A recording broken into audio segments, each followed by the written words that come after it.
अजीब अजवले न मेवा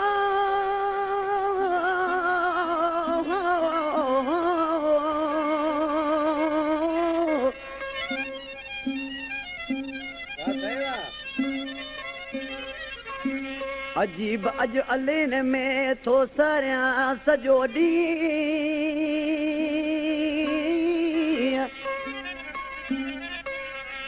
अजीब अलेन में तो सरिया सजो डी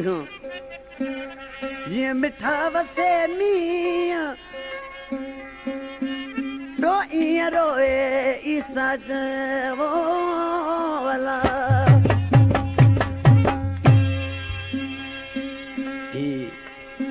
ही असांजो पिरी प्यारो दोस्त शायर ने कलाम लाइ मोहम्मद ईसा कलाम लाइ हिननि पसंदि कई आहे कहूर जान बलोच अलेन खां इमरान बलोच ऐं हज़ूर बख्श बलोच अली पकवादी तो ख़बर आहे ख़बर पई थी न आशिक़ खां पंहिंजे महबूब जुदाई कई आहे चमचनि विच वारनि फिटाए छॾियो महबूब जी त दिलि उहा ई हुजे पर चमचा विच में फिटाइण वारा घणा ई हुया आशिक़ ॾिसी वञी परदेस निकितो आहे उते ॾिसी ख़त लिखण लॻो आहे पर छा पियो चए ओ कीअं कयां हाणे कीअं अरे कीअं कयां हाणे कीअं कयां कयां कयां ओ कीअं कयां लो प्राइस सॉन्ग क्लिप बजा दे यार कीअं कयां रे हाणे कीअं सूरत मूंखे ॾाढो सतायो ओ सूरत मूंखे ॾाढो सतायो अलाह कीअं कयां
दुबई में रहे थो अलेन में कि मुझो भा है प्यारो पिरी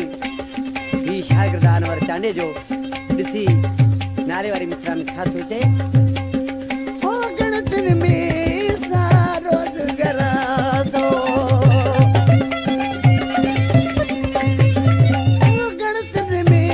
सारो गरा दो बकवादी ही आशिक नाले वारी मिसरा में खत में लिखे पे तो मुझे महबूब साईं तो के चाहे तू तो शीं लगो पियो ही गरम था 80 पे था गरम ॾिसी रोई छा चवण लॻो आहियां ओ गणतन में सारो गरा दो तूं त लॻो पियो ही शीं तूं त लॻो पियो ही शीं ओ सूरत मूंखे ॾाढो सतायो सूरत मूंखे ॾाढो सतायो अल्लाह कीअं कयां हाय हाय कीअं कयां हाणे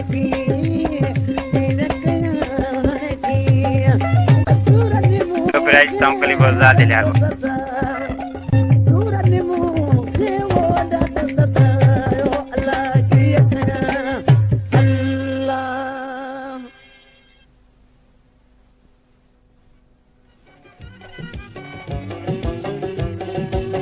हर प्रोडक्शन की एक ईंदड़ फ़ख्रिया पेशकश मास्टर अयाज अली।